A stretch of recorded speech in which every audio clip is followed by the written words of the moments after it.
Oi, o meu nome é Maria e eu sou a secretária deste canal. Se você chegou até aqui, é porque temos algo em comum, o que te faz tão especial para nós. O nosso objetivo é facilitar a palavra de Deus, descomplicando a Bíblia através do professor Augusto Valério. Apresentaremos de forma gratuita cursos como a Bíblia livro a livro de Gênesis a Apocalipse, um curso básico de teologia e também um quadro com dúvidas e respostas bíblicas. Nos ajude a prosseguir com a obra de Deus, e o nosso Pix é 21999680160. O vídeo já vai começar, mas antes não deixe de se inscrever para não perder nada e acompanhar todas as novidades no ensino da Palavra de Deus, além do seu like e tocar o sininho. Joel, posso começar a leitura? Então, Joel capítulo 1, versículo 13. Sacerdotes, vocês que apresentam as ofertas no altar, vistam roupa feita de pano grosseiro e chorem. Servos do meu Deus, venham ao pátio do templo e chorem a noite inteira, pois na casa do nosso Deus não há mais ofertas de alimento nem de vinho. Versículo 14. Convoquem uma reunião no templo e anunciem um dia de jejum. Reúna as autoridades e todo o povo de Judá no templo do Senhor, nosso Deus, e orem a Ele pedindo socorro. Versículo 15. Está chegando o dia do Senhor, em que o Todo-Poderoso vai trazer destruição, será um dia de terror. Conforme eu falei para vocês, o tema, dia do Senhor, esperança e chamado ao arrependimento.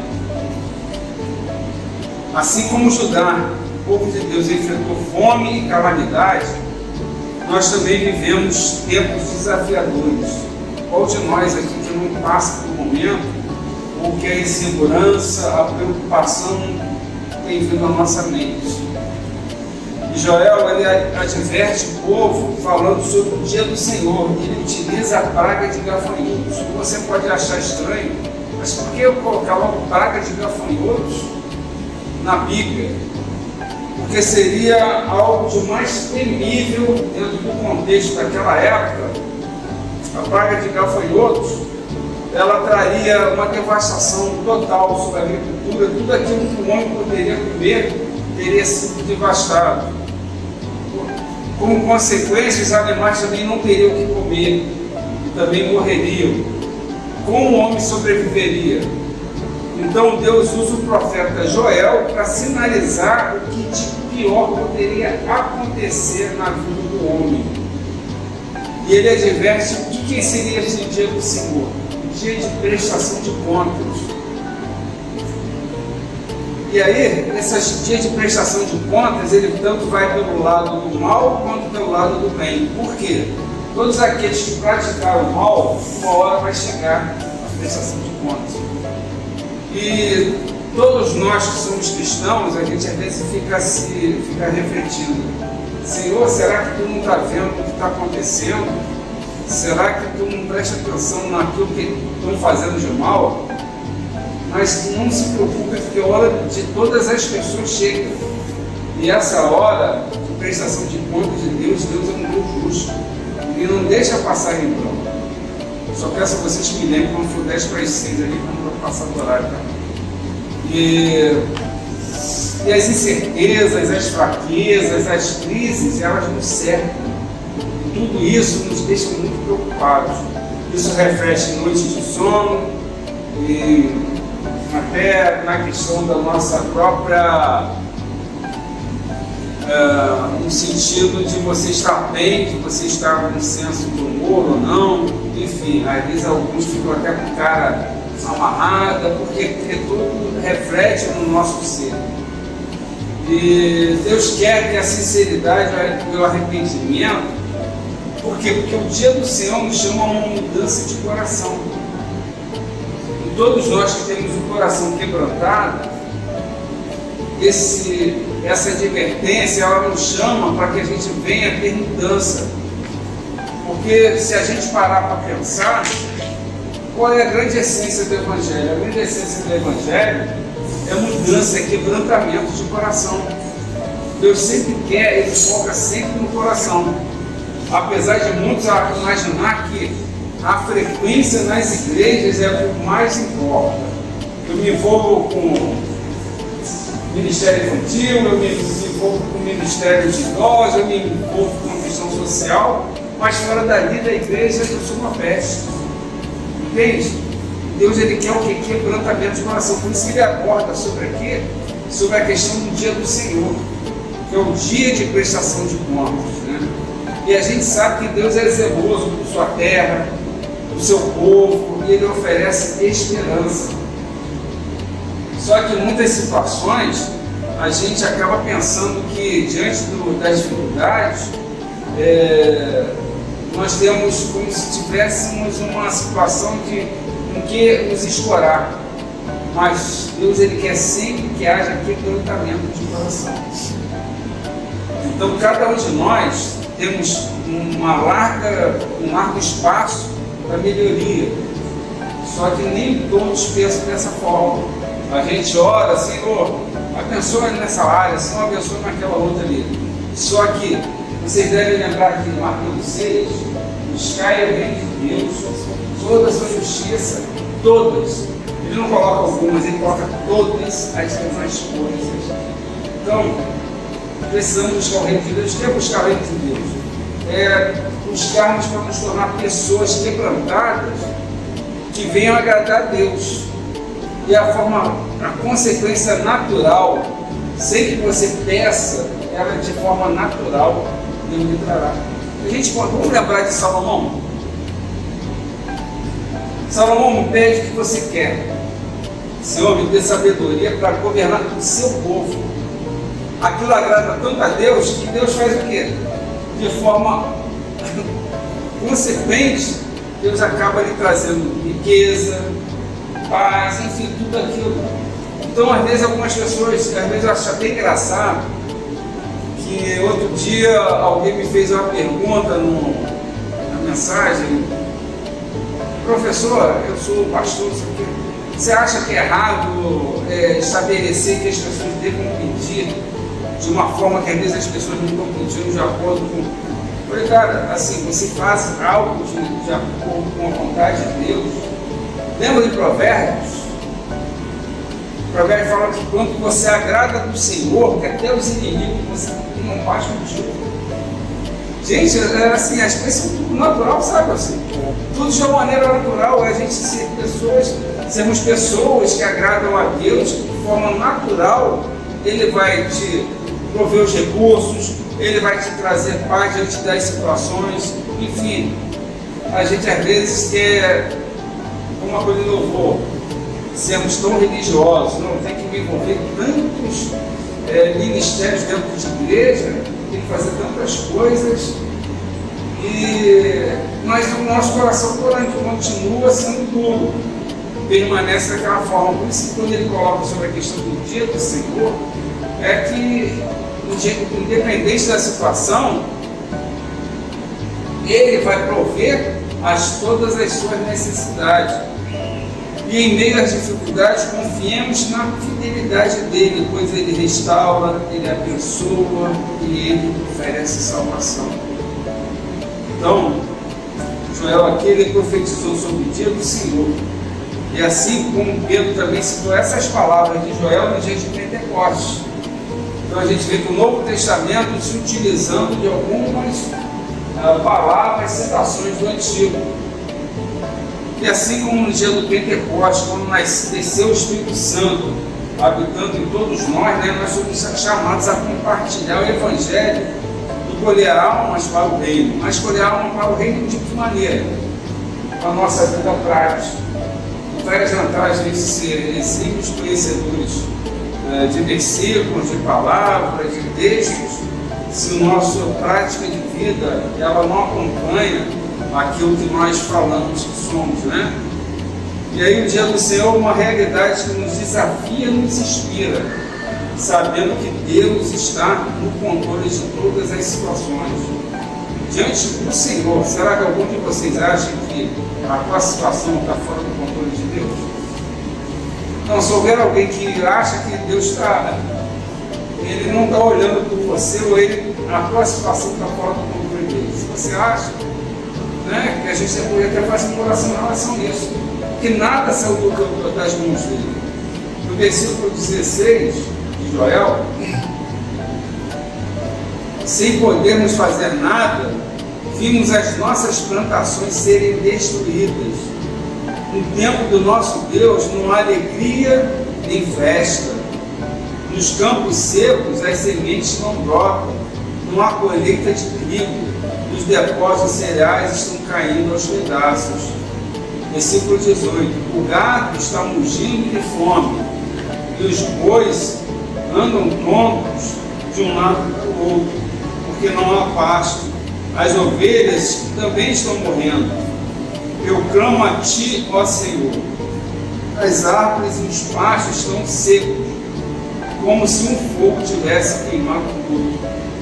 Versículo 20: até os animais selvagens pedem socorro a ti, porque os rios secaram e por toda parte a terra seca, a seca acabou como um capim. E a gente vê aqui claramente que tudo está na mão de Deus, porque todas as calamidades, né, nada foge do controle dele. E o profeta convida o povo a reconhecer a mão de Deus nas calamidades e a se voltar para ele com arrependimento e súplica. E a gente às vezes fica acreditando a Satanás situações que acontecem, as quais nada foge do controle da mão de Deus, sabe? A gente precisa temer. Ontem, conversando na academia com um rapaz, e ele falando, não, a gente não pode ir para aqui, não pode ir para ali, não pode ir para... E eu fiquei perplexo, porque se nós somos cristãos, se a gente não pode sair agora para trabalhar, não pode sair para ir para o mercado... E ele é cristão, mestre? Ele é cristão? Eu falei, cara, então você não confia no Senhor. Não é isso para ele? Se você confia no Senhor, eu tenho que sair daqui, eu vou ali comprar algo, Deus está me protegendo. Eu não preciso de escudo, eu não preciso de que isso aqui esteja armado, porque até os policiais, eles são seres humanos, nem eles são protegidos se Deus não os proteger.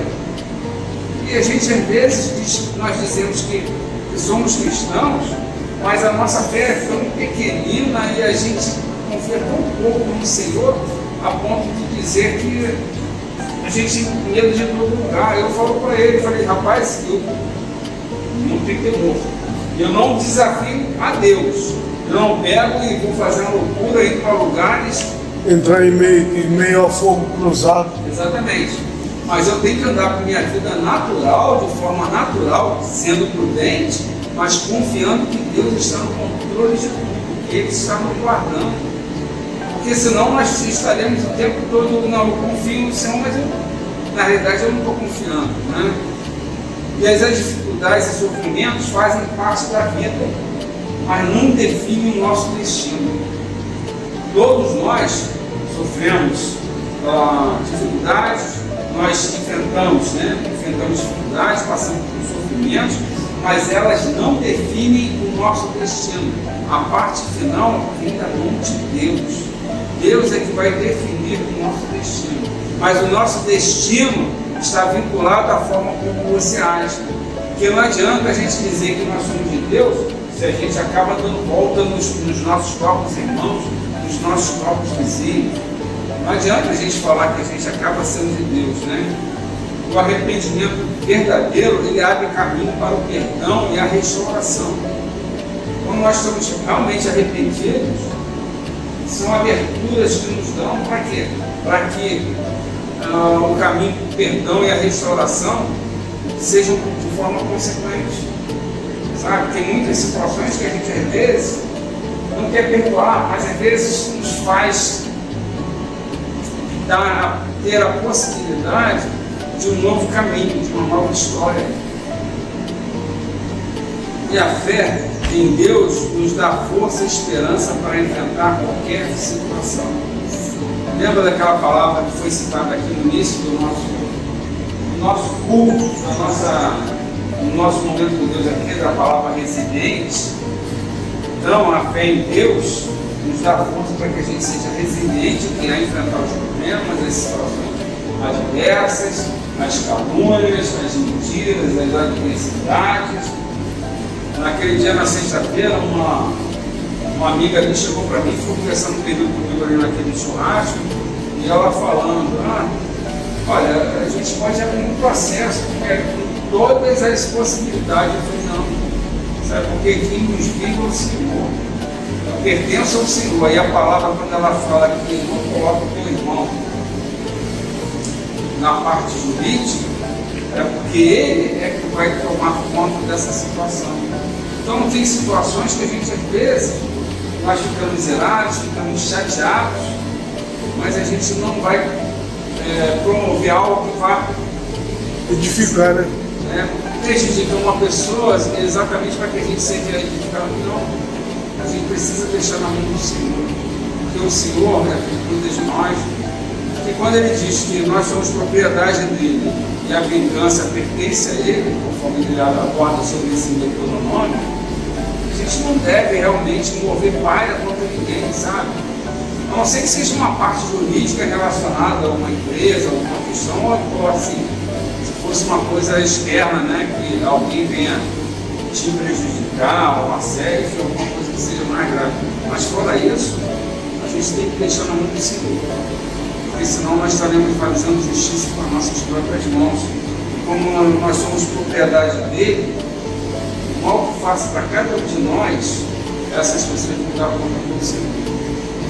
E aí, quando ele coloca sobre o dia do Senhor, é o dia de prestação de contas. É aquele dia que tudo aquilo que nós fizermos de bem ou fizermos de mal, nós prestaremos contas para o Senhor. E esse dia chega para todos nós, sabe? Sabe aquelas promessas de Deus que, caramba, está demorando tanto, Senhor, para acontecer, e não acontece, eu estou esperando que isso venha acontecer. Continue investindo, continua fazendo bem. E aí lembra quando, eu gosto muito daquele versículo de Oséias 10, versículo 12, semeie a justiça. Deus ele fala para que a gente continue semeando o que é bom, o que é correto, o que é íntegro. E aí Deus fala assim, você vai colher a misericórdia de Deus. Deus vai falar tudo de bem para você, se você estiver fazendo aquilo que agrada a Ele, sabe? Então, assim como Joel ele fala sobre o dia do Senhor, né? Ele fala sobre essa advertência, mas é uma advertência de que aqueles que estiverem fazendo aquilo que Deus se agrada serão honrados, mas aqueles que estiverem fazendo mal, eles pagarão por toda essa situação. E a gente precisa lembrar disso, sabe? E eu queria que a gente fizesse uma oração agora nesse momento, para que a gente venha colocar tudo que tem acontecido na nossa vida, vamos ficar de pé na presença de Deus. Pode ir.